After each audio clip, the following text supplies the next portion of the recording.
Hello तारा, कैसी हो?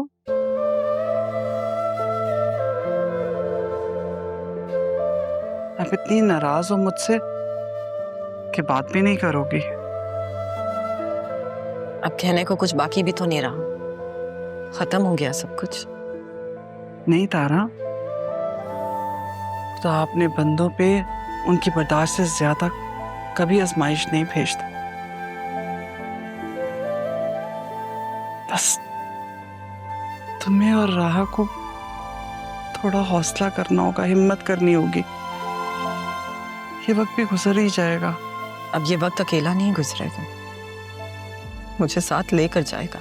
अल्लाह ना करे खुदा तुम्हें सलामत रखे, तुम राह की खुशियां देखो। खैरियत? फोन क्यों किया? तारा, मैंने कब तुम्हें जिंदगी में कभी जरूरत या किसी काम के लिए फोन किया? बहन हो तुम मेरी, मोहसिना हो, सहेली हो मेरी। तुम्हारे घर का नमक खाया है मैंने, तुम्हारे घर में पनाह ली है हमने। तो मुझे एक बात बताओ, क्या तुम्हारा दिल मानता है कि मेरे अरमान ने ये सब कुछ किया होगा? जब तक अरमान असल मुजरिमों का पता लगा ले, खुदा के लिए तारा तुम और राह हिम्मत रखना और मेरे अरमान को गलत मत समझना। उसने मुझे बताया है कि अगर वो वहां ना पहुंचता तो आप माँ हैं, उसकी बात मान सकती हैं, लेकिन मैं भी तो माँ हूं। मेरी बेटी के दामन पे लोग उंगलियां उठा रहे हैं। मेरा भाई, मेरा मान, जिसने मेरी सारी गलतियां माफ कर दी थी, आज फिर से मेरी शक्ल देखने को तैयार नहीं है।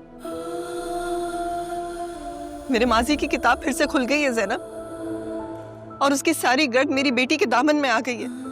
आप बताएं मैं कहाँ जाऊं, किससे पनाह मांगूं? आपको लगता है सबके बाद मैं जी पाऊंगी? समझ सकती हो तुम्हारे हालात, ये भी जानती हो तुम्हें पछतावों ने घेर रखा है इस वक्त, लेकिन इसमें राह और अरमान का कोई कसूर नहीं है।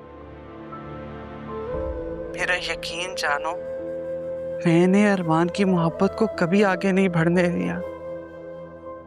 राह के दिल तक उसकी तपिश कब पहुंची, बस इसकी मुझे खबर ही नहीं हुई। मैं सच कह रही हूं तुमसे, लेकिन तुम एक बात जान लो कि मेरी बेटी आपके पास अमानत थी ज़ैनब।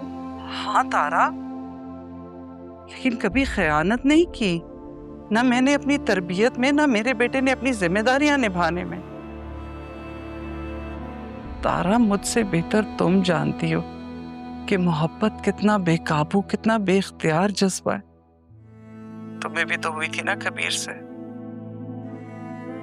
लेकिन हमारे बच्चों में ये अच्छी बात रही कि मोहब्बत की इस बेकाबू बेख्तियारी पे उन्होंने अपना इख्तियार नहीं खोया, अपनी जात को काबू में रखा और अपने बड़ों के सामने सादतमंदी के साथ सर झुका दिया। अगर राह ने बड़े साहब की ख्वाहिश पे अपना सर झुकाया ना तारा, तो मेरे अरमान ने भी दिलो जान से अपनी जिम्मेदारियां निभाई।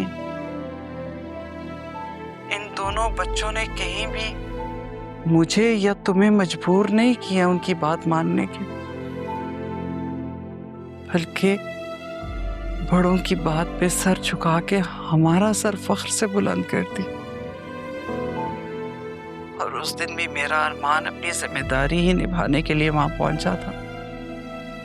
एक पल को सोचो तो सही कि अगर अरमान वहां ना पहुंचता तो आज राह कहाँ होती, क्या होता हमारे साथ। अगर तुमने कुछ सोचना है तो ये सोचो कि तुम्हारा और हमारा दुश्मन है कौन और वो चाहता क्या है।